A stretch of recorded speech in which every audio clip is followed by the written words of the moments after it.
EVM কি এটাও একটা গুজব হচ্ছে, ইভিএম বদলে দেওয়া হচ্ছে এবং বিজেপির বিভিন্ন নেতাকর্মীরা কাল রাত থেকেও এটা নিয়ে একটা লাগাতার মানে এটা প্রচার এবং রাস্তায় নেমে এটার কোনো বাস্তবতা ভয় তৈরি হচ্ছে। না, এটার কোনো বাস্তবতা সেরকম কোনো সম্ভাবনা নেই, এটার কোনো সম্ভাবনাই নেই। ভোট শেষ হয়ে গেল, পোলিং যে টিম, এই পোলিং টিম ইভিএমকে সিল করবেন, ভিভিপ্যাটকে সিল করবেন, ব্যালট ইউনিটকে সিল করবেন যে কাগজ দিয়ে, সেটা অনেকটা কারেন্সির মতো আর কি, মানে সিকিউরিটি প্রিন্টেড সিল। তার প্রত্যেকটার ইউনিক নাম্বার আছে, সিল নাম্বার।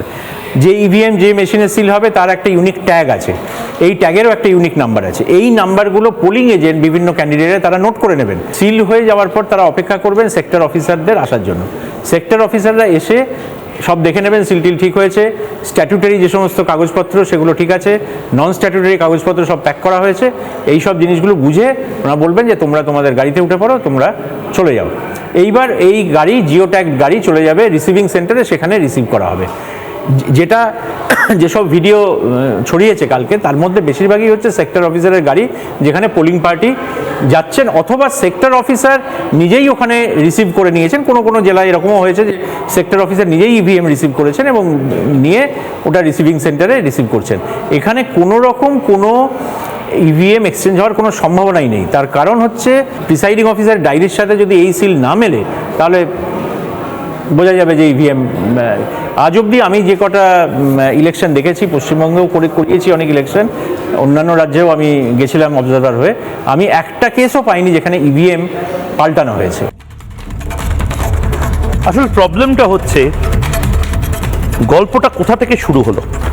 কিছু জায়গায় সত্যি আমরা যে সূত্রের খবর পেয়েছি, কিছু জায়গায় নির্দিষ্টভাবে 5টি বিধানসভায় সত্যি তৃণমূল কংগ্রেসের কিছু বোকা এবং অতি উৎসাহী কর্মী, তারা সেক্টর অফিসার এবং যে গাড়িতে ইভিএম যাচ্ছিল সেই গাড়িগুলো ঘিরে ফেলে চেষ্টা করে সেই গাড়ি থেকে ইভিএম বের করে নিয়ে আসতে।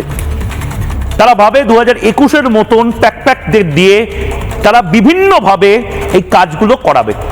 এবার প্যাক বাহিনী তারা এবার আর নেই, কেউ জেলে গেছে, কেউ বেলে গেছে, কেউ ভয় চাকরি ছেড়ে দিয়েছে, আর প্যাক নামটাও এখন আর নেই। তারা এখন ডিরেক্টলি স্ট্যাম্প লাগিয়ে তৃণমূল কংগ্রেস, তাদের অফিস তালাবন্ধ, তারা এখন নির্দিষ্টভাবে তৃণমূল অফিসে বসছে।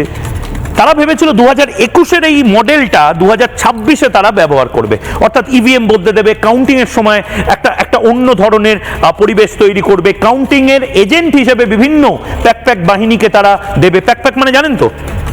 কমেন্ট করুন না, প্যাক মানে কি? আপনারা যদি না জানেন, আপনারা যদি সিনিয়র মিনমিনেকে না চেনেন, আর কি হবে? সিনিয়র মিনমিনে দেখবেন প্যাককে নিয়ে কোনো খবর করে না, কারণ সিনিয়র মিনমিনেদের বোধহয় কোনো ডিল আছে।